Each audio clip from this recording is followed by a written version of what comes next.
Our next topic is the future of AI in diabetes care, opportunities and challenges ahead. I am very happy to chair the session, and the speaker is Dr. Yasin Yunus, very young doctor compared to my age, and actually I am learning from him because he is a very enthusiastic young diabetologist and he is center head at Jyotidev's Diabetes Hospital and Research Center, Haripad, and I had very short interaction, but every time I was trying to learn something new from him, and he is sub-investigator in various clinical trials.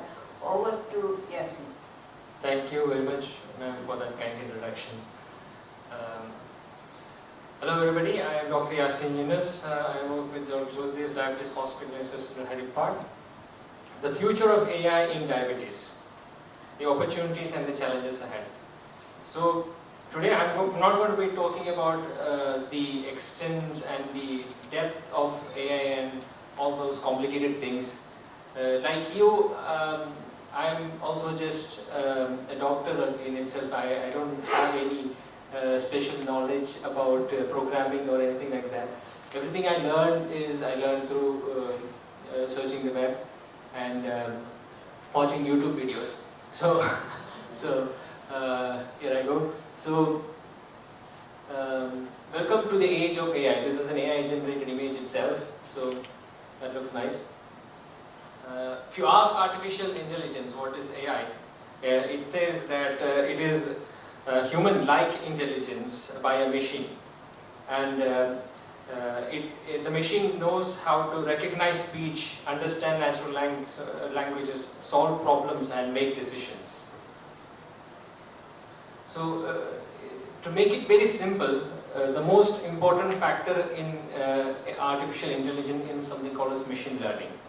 And what that means is you give the program, which is a set of algorithms, mathematical algorithms coded into a computer. You give that computer a set of data, and the data might be text, image, video, or something else. And then it goes through that set of algorithms and it gives out a final decision. That is how the basics of AI works, to say it in simple language. And what are currently at play? So I just want to know, have any of you here have any experience with AI? Like, if anybody has, like, yeah? So basically, we are all involved in AI, because when you buy something in Amazon, AI is behind there. When you Google search, AI is behind there. And your Google Maps, AI is behind there. Everywhere AI is there, but we are not realizing that that AI is helping us in our day-to-day lives. So, but when it comes to diabetes, one of the biggest revelation what I saw was when diabetic retinopathy screening was done using AI. And I was very fascinated when I joined with Jyotidev sir, when I came across this machine that could diagnose diabetic retinopathy without another doctor's help. I was very fascinated by it. And at that time I tried to learn it, but I couldn't. But now ChatGPT came, everything is now simple. Like, I can ask ChatGPT, how do I do it? And it basically teaches you. It's a teacher, it teaches you what to do, how to do. It became very easy. So back in 2016, the paper was published in JAMA, and it was Google AI. They partnered with Aravinda Eye Hospital, and they took retinal images using a retinal camera. And I think so everybody knows this. They distinguish diabetic retinopathy from non-diabetic retinopathy images using Google AI's algorithm, AI algorithm. And a lot of companies have now taken up the task, and they are making it even better and better day by day. So currently I have seen college students, IT college students, they have taken up this thing as their final year projects. So they use something called an AI tool, which is a TensorFlow. It's an application by Google, and they are making the application by themselves and using images to distinguish, and they're just basically doing it within a matter of few weeks or so. So what I'm trying to say is that if you want to do it tomorrow, it's not a difficult task. Only thing is you have to sit and Google a few things for a little while. And one of the most important use of AI is the automated insulin pumps. So this is the Minimed 780G. It uses an AI algorithm to calculate how much insulin to give. So if the blood sugar goes up high, the basal insulin dosages go up, and if the insulin requirement is low, the basal insulin goes down. So as you can see in this diagram, the pink color shows the delivery of basal insulin. And every 5 minutes, it keeps on changing so that the maximum time in range is achieved. And also that one more fact is that it also gives auto corrections. Let's say if the patient's basal is not enough, then the auto correction jumps in and gives a boost of insulin to bring the sugar back to normal. Maybe the patient forgot to give the correct carb counting. So in that scenario also the auto correction can bring the sugar values back to normal. So this was Medtronics, and the Medtronics pump only came a few years back, but the actual hardware was available way longer, more than a decade ago. The insulin pump and the CGM was invented long back, but it was not connected to one another.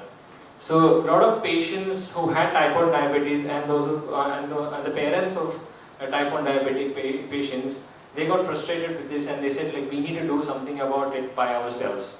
And that's how DIY looping had started. A lot of people are doing it now. So they use older Medtronic pumps or other pumps, and they build an app. Basically, that's all they did. They built an app. And that app, what it does is it upregulates and downregulates the insulin delivery to keep the blood sugar within the time, similar to the Medtronics what it's doing now. But this has been achieved way long back. So I tried to do this.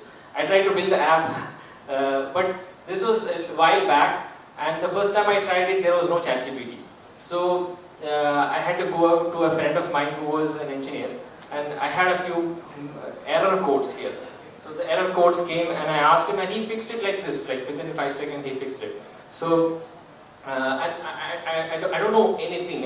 This all looks like gibberish to me. I don't understand it. But I Google and I use the instructions from that, and that's how I do it. So, but now I try to do it again. I didn't go to my engineer friend. I put it into ChatGPT, and ChatGPT fixed that error, and I copied it back, and it worked. So I'm not saying engineers are going to be obsolete, but that's how useful the tool is, which is ChatGPT. That is the biggest revelation now. So when ChatGPT came, everything changed. Studying, development, research, commerce, everything has become into the next phase. So this is an example. I wanted to make an insulin pump. I did make one, small one. So and I asked ChatGPT how to do it. So it gave me precise instructions.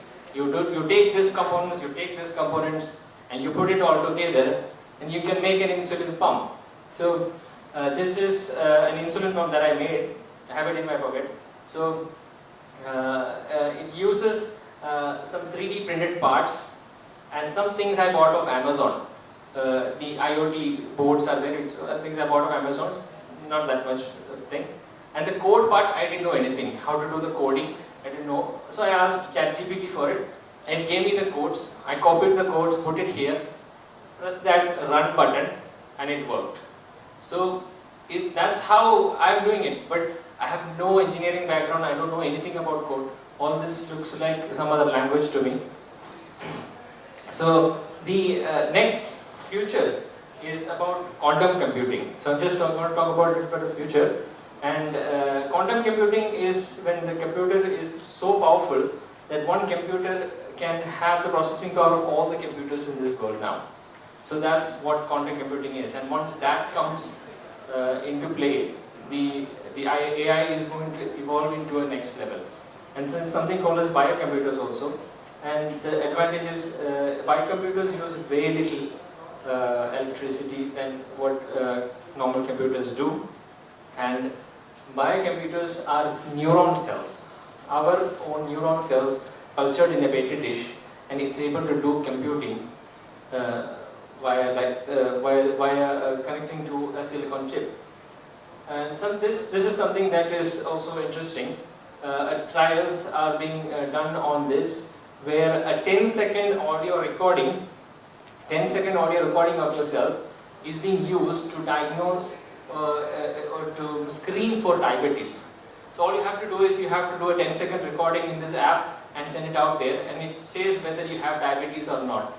The science is behind how it detects the changes in the vocal cord, this thing, and I'm not sure exactly what it is, but it's very accurate. AI is able to detect the diabetes here, and 89% detection rate in women and 86% detection rate in men. And CGM is also using AI now. So currently our CGMs, what it happens is like you scan the data and you know the current value. You don't know what's going to happen in the future. It just gives you an arrow. This might be up, straight or down. But this is a new CGM that is coming in. It gives a prediction using an AI. It gives you a prediction for the next 2 hours. So let's say I'm coming to this program. I have to talk for the next 1 hour. And in that scenario, I don't know what my sure values are going to look like. So I can see the prediction, and if it says, yeah, it's going to be within the time and range, I can go to do the presentation without no worries. So that's a good thing. And insulin dose titrations are now being taken up by AI. So these are again things like we said, the Medtronics has programs, algorithms that allow it to calculate the insulin dose titrations. But also that company is trying to do with basal bolus and finger prick values to do dose calculation using AI. And in the future, probably you just have to say, Alexa, titrate my dose, and your insulin dosages will be corrected for you. The question where the doctors might become obsolete is relevant there probably. But the honest reality is, AI is only making our job easier. So AI is helping patients and taking the workload from us. So if you have patients, let's say type 1 diabetic patients, and they keep on calling you and asking you, doctor, my sugar is this much, I need to do adjust, I need to adjust, and you can only manage so many patients. So if you have an AI allowing you to help in that manner, it's going to be a big game changer. There are a lot of companies now coming up with this kind of technology where they're using AI to improve patient education. This is one example like that, where the AI chatbot talks to the patient and encourages the patient if they're going in a good direction, or if their sugar is not going in a good direction, they tell them, give them tips what to do, like a coach would. So this is something like that. And this is again similarly giving precise instructions on how to manage your blood sugar by exercise and diet and etc. So there are some shortcomings and challenges here, but I think the challenges are not going to be there forever because we can overcome challenges. And one of the biggest challenge would be that you ask the patient to incorporate this into their life. They won't even go for CGMs and glucometers. AI is a very far away thing for these patients. It's very difficult to convince people to incorporate newer technology into their lifestyle. That is a challenge, and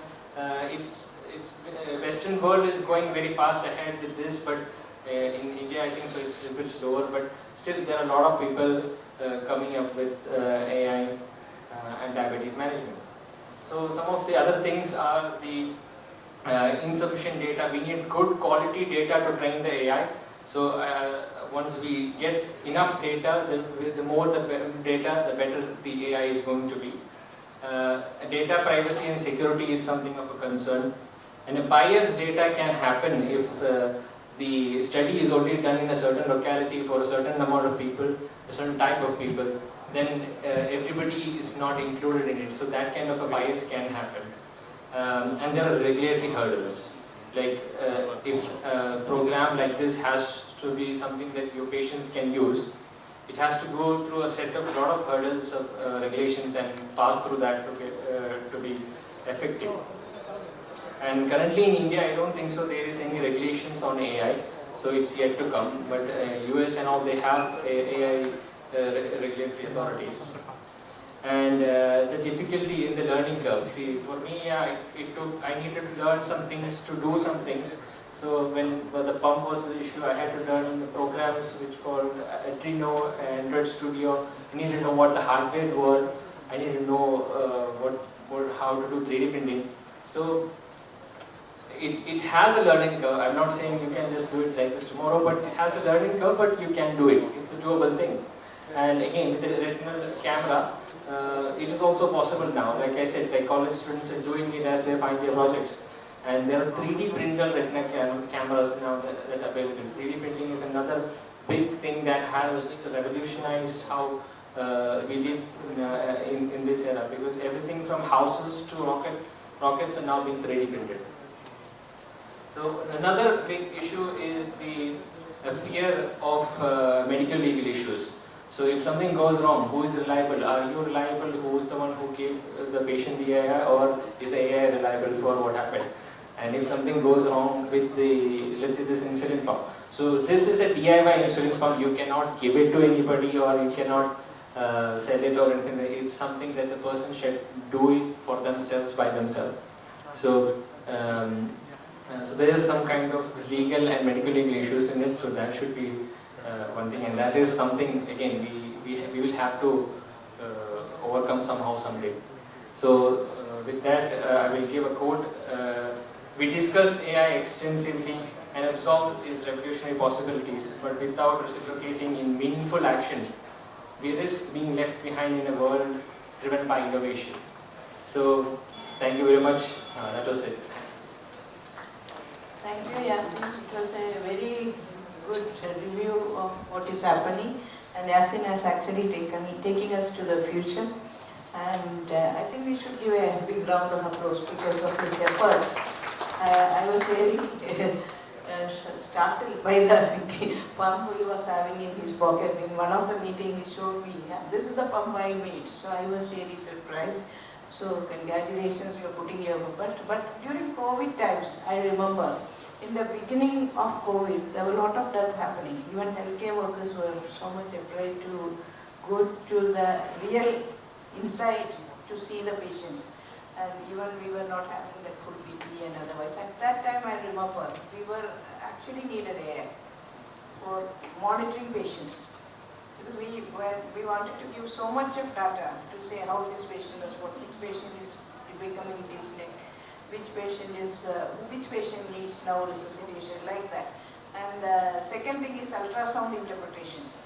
So that was one area. If somebody is there, because nobody is that much trained in ultrasound who is going to the bedside. Actually, there is a device now. AI is now doing ultrasound also. So that is that will help us. At least that will help the healthcare worker to interpret more.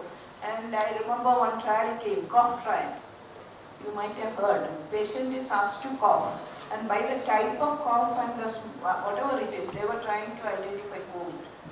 So they were taking too much of data. So that's why they were coming to every hospital to ask patient to cough.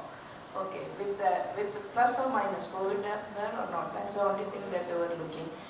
But I have one doubt. When Google came long time back, we have the generation who learned computer.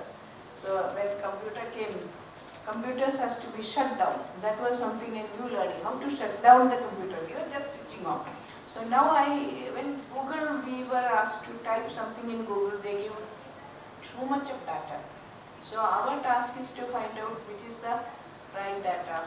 What about ChatGPT? How is it that, because usually I don't think any references, when I ask for a presentation, they will give us a presentation. But what is the depth? What is the content? How we should know it has included? Or what is the, I'm not sure, that's why.